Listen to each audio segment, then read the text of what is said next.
Bonjour, je suis aujourd'hui avec le docteur David Elia, gynécologue. Il vous donne toutes ses réponses au sujet d'une maladie sexuellement transmissible qu'est le sida. Comment se transmet le VIH? Regardez bien.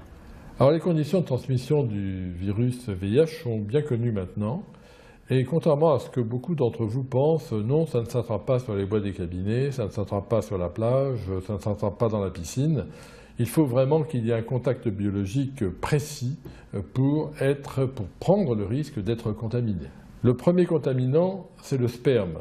C'est dans le sperme, c'est-à-dire donc dans le liquide d'éjaculation lors du rapport sexuel qui va être au contact de la muqueuse vaginale de la femme et qu'il peut y avoir transmission.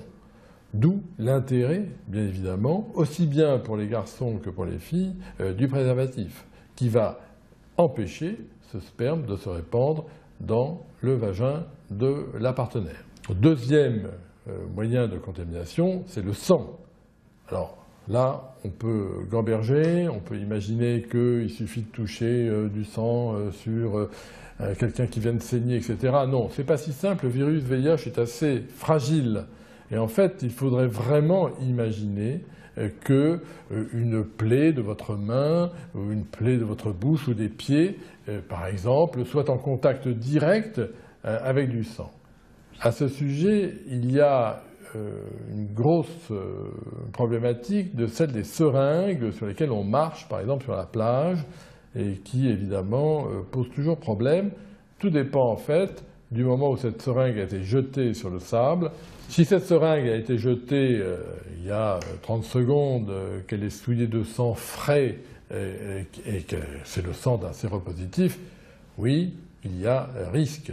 Si cette seringue est là depuis 12 heures, 24 heures, il n'y a strictement aucun risque, ça fait belle lurette que le virus VIH n'existe plus.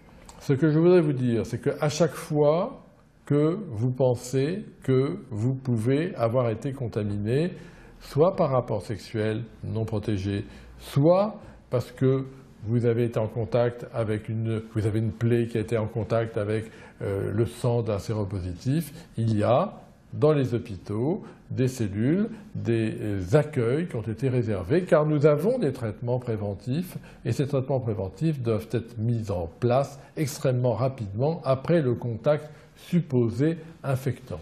Un dernier point sur les pratiques bucco-génitales. On a beaucoup glosé sur cette contamination possible. La dame peut être contaminée si elle a vraiment une bouche dans un état épouvantable. Le monsieur peut être contaminé de manière plus difficile probablement. On n'a pas de preuve absolue de cette contamination, mais dans le doute, encore une fois, comme on dit souvent, sortez couverts. En conclusion, nous ne devons certainement pas relâcher notre vigilance. Nous devons dire aux adolescents d'utiliser les préservatifs. Nous devons leur dire de faire des tests de séropositivité ou de négativité avant d'envisager de ne plus se servir du préservatif. Nous devons, si nous avons des pratiques hétérosexuelles ou homosexuelles à partenaires multiples, savoir que le risque n'est pas nul, loin de là, et agir en adulte afin de préserver sa santé.